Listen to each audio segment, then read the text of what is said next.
le 5e 6 et bienvenue à notre émission radio.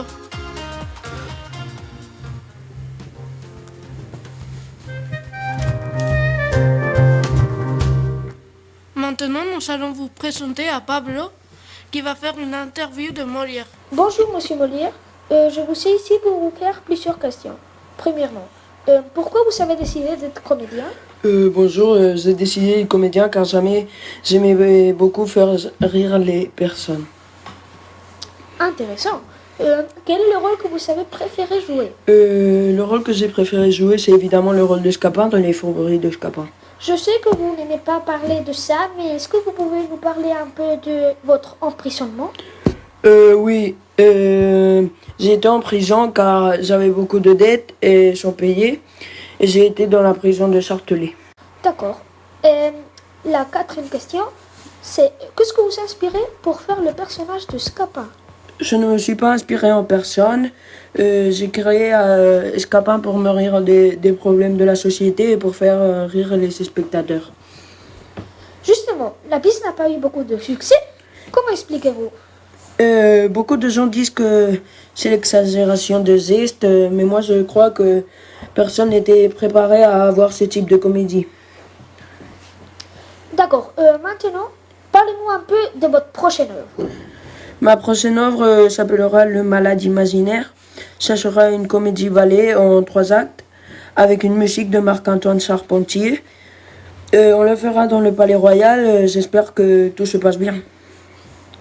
Merci d'être avec nous aujourd'hui. J'espère que tout se passe bien aussi. Au revoir, Monsieur Molière.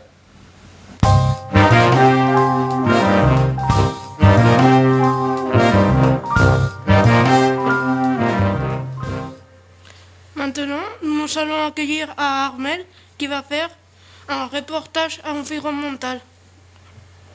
Bonjour à tous. Aujourd'hui, on va vous présenter un reportage sur l'environnement. Le déversement du pétrole est un gros problème car le pétrole déversé dans la mer constitue une pollution importante et la plupart des accidents surviennent lors de son transport. Le problème, c'est que le pétrole est moins dense que l'eau, alors une nappe se forme dans la mer et s'étale sur une grande surface. Lorsqu'une nappe se répand sur le littoral, la faune et la flore sont détruites et des animaux peuvent mourir. Pour qu'une nappe ne se répande pas dans la mer, les humains ont créé des barrages flottants. Les usines rejettent régulièrement des fumées contenant du gaz toxique. Ce gaz est dangereux pour les personnes habitant près ou à côté de l'usine. Quelques résolutions. Mettre des fils sur les cheminées d'évacuation ou des pots catalytiques sur les véhicules. La disparition de certains animaux est causée par la pollution. Ils jouent un rôle important dans la voie de disparition de certaines espèces. La mer étant polluée, les poissons avalent des produits toxiques qui eux-mêmes sont mangés par des phoques et ainsi de suite. Quelques résolutions. Acheter des produits durables au lieu que des produits jetables. Éviter de jeter n'importe où vos déchets et éviter d'acheter des produits avec beaucoup d'emballage. La Terre est en train de mourir et les voitures sont une des choses qui polluent le plus. Ce sont les transports individuels que nous utilisons tous les jours. Elles ont de l'essence et c'est pour ça qu'elles polluent. Éco-conseil. Faire de l'écovoiturage. Éteindre le moteur quand il y a un embouteillage. Installer un filtre à particules par le garagiste.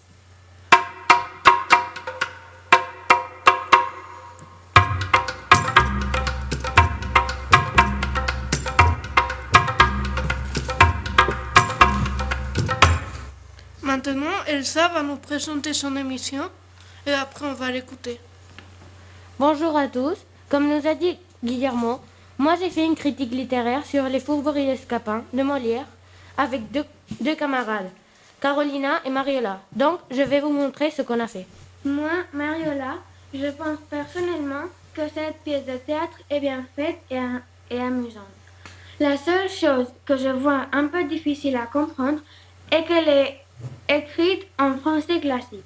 J'ai bien aimé les personnages et ses expressions, surtout celles de Géronte et d'Argante. Au revoir et merci. Moi, Carolina, je pense personnellement que cette comédie est bien faite, mais je changerai une seule chose. Il y a des scènes qu'on ne comprend pas les procédés comiques. Merci. Au revoir les auditeurs. Moi, Elsa, personnellement, j'ai aimé la pièce car elle est amusante. Mais je changerai deux choses. La première est qu'il y a des fois où on ne comprend pas le comique. Et la deuxième, c'est qu'il y a des mots qui sont en français classique et je ne comprends pas très bien. Au revoir.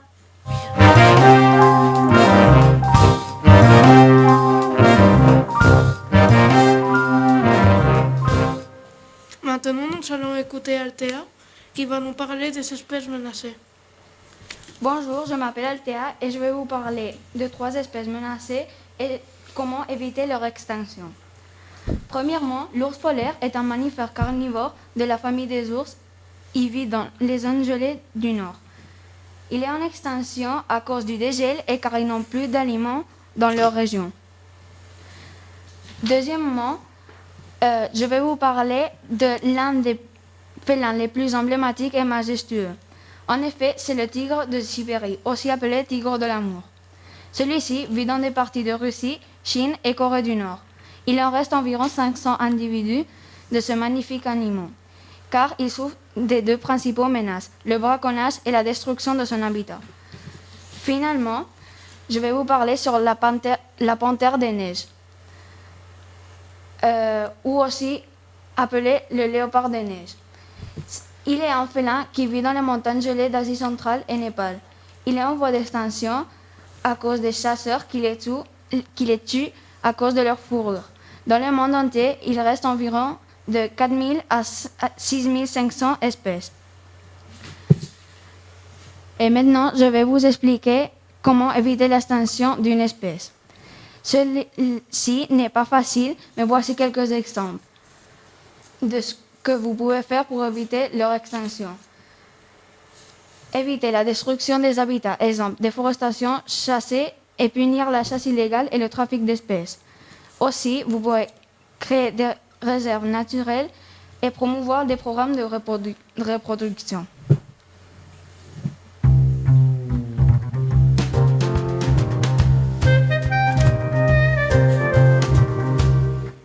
Finalement, Javier va nous présenter à Jean Genot. Jean Genot était un écrivain, poète et compositeur français très célèbre. Surtout, il se caractérise par ses livres, comme par exemple L'homme qui plantait des arbres en 1953. Jean Genot était soldat pendant la Première Guerre mondiale, mais il ne traite pas directement de cette période de sa vie, mais plutôt d'un refus d'obéissance, plusieurs années après ses premières publications.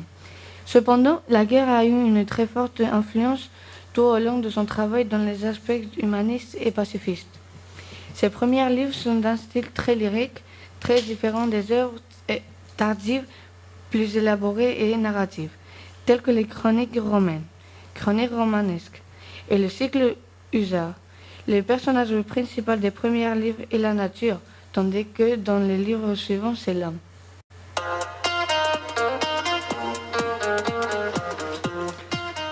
Maintenant, nous avons fini et au revoir.